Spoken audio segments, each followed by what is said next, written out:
Bonjour tout le monde, j'espère que vous êtes bien. Dans cette vidéo, nous allons expliquer qu'est-ce qu'une suite convergente. Mais d'abord, on va donner la définition du switch. Définition. Une suite, je vais écrire une suite numérique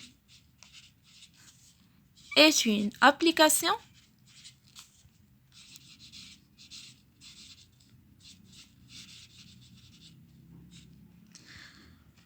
d'une sous-ensemble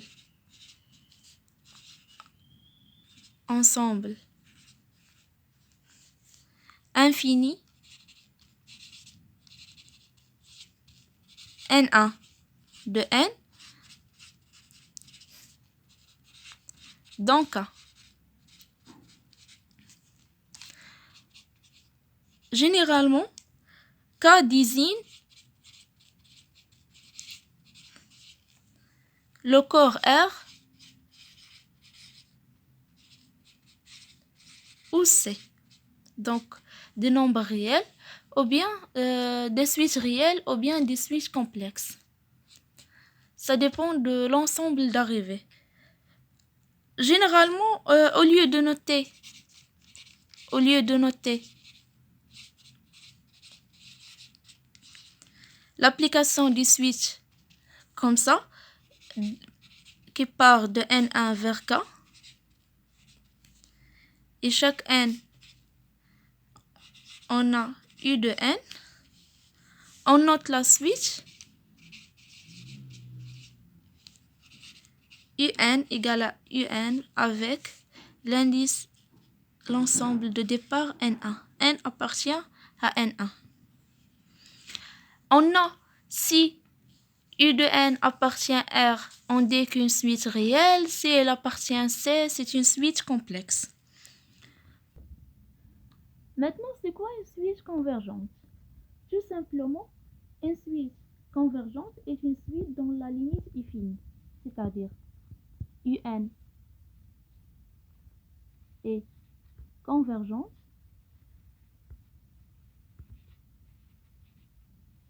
c'est équivalent à la limite quand n tend vers plus l'infini de UN égale à L qui appartient à R, ou bien en général L appartient à K.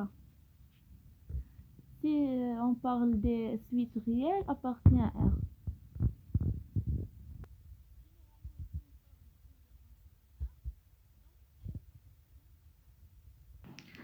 C'est ça une suite convergente et on va expliquer la définition en détail.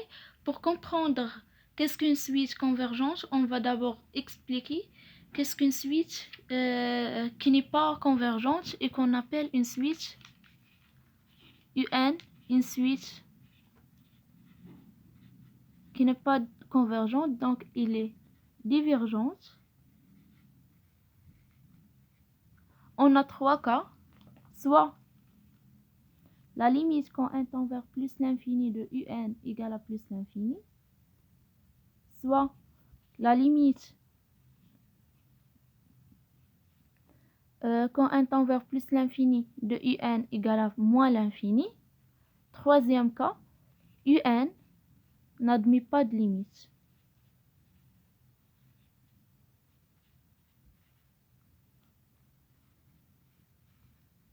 On va après donner des exemples pour mieux comprendre ces cas-là. Maintenant, la limite finie des switches. Comme définition, on dit que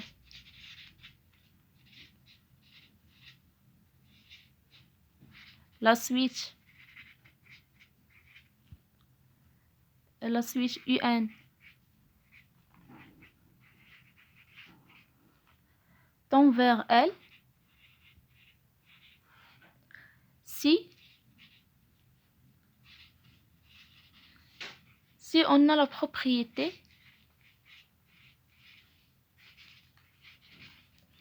je vais l'écrire et après l'expliquer. Quel que soit epsilon positif, strictement, il existe un rang n appartient à n, quel que soit n appartient à n, l'indice n supérieur ou égal à grand N implique que la valeur absolue du UN moins L inférieure à epsilon. On utilise souvent cette définition pour montrer qu'une suite est convergente. On note alors la limite. Comme ça, on note U tend vers L ou UN tend vers L lorsque N tend vers plus l'infini. L'inégalité UN moins L, je vais l'écrire ici, UN moins L inférieur ou égal à epsilon, équivaut à l'encadrement L moins epsilon,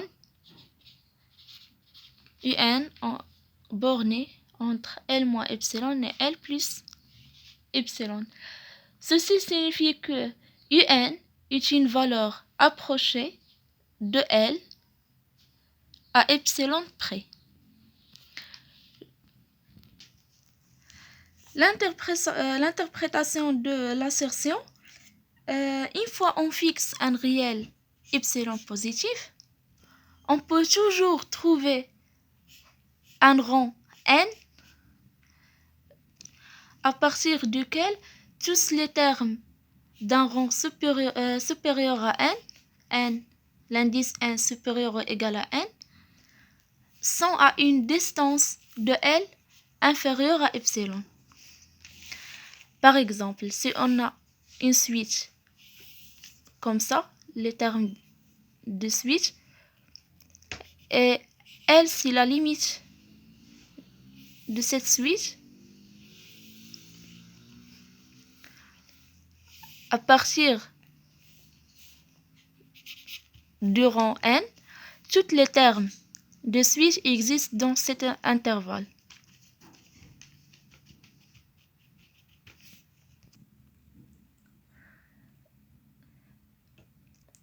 Donc, dire que la suite U tend vers L signifie que pour tout epsilon strictement positif, aussi petit soit-il, il existe un rang au-delà duquel tous les termes de la suite sont dans l'intervalle L moins epsilon,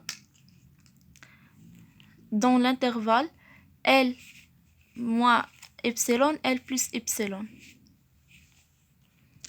Exemple, on considère la suite UN qui est égale à 1 sur n, n supérieur ou égal à 1,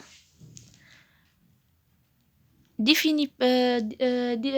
défini par 1 sur n, montrant que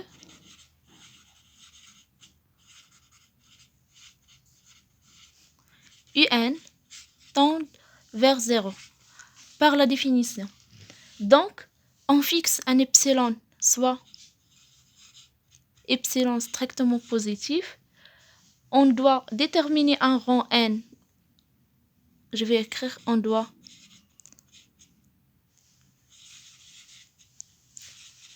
déterminer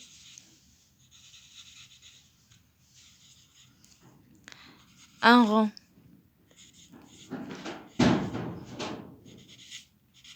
n qui appartient à n, grand n qui appartient à n, au-delà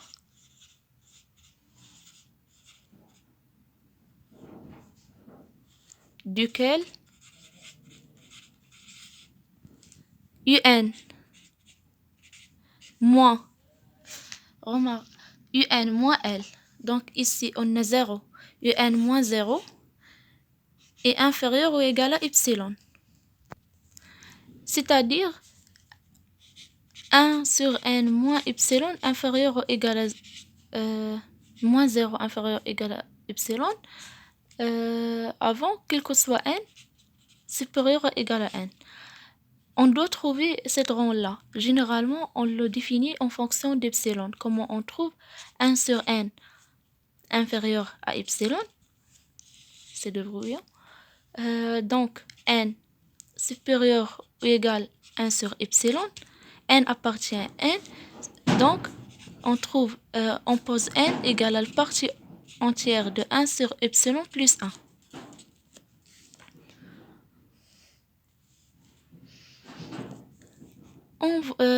on écrit, on pose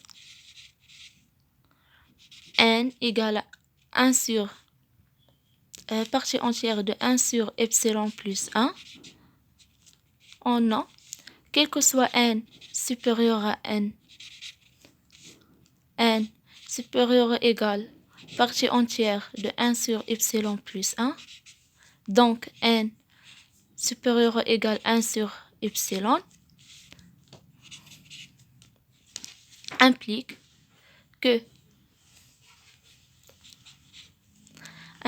1 sur n inférieur ou égal epsilon, 1 sur n égale à la valeur absolue de 1 sur n, il est positif, moins 0 inférieur à epsilon. Donc, on a l'implication n supérieur à grand N implique que 1 sur n moins 0 inférieur à epsilon, d'où un est convergente et la limite de un c'est 0.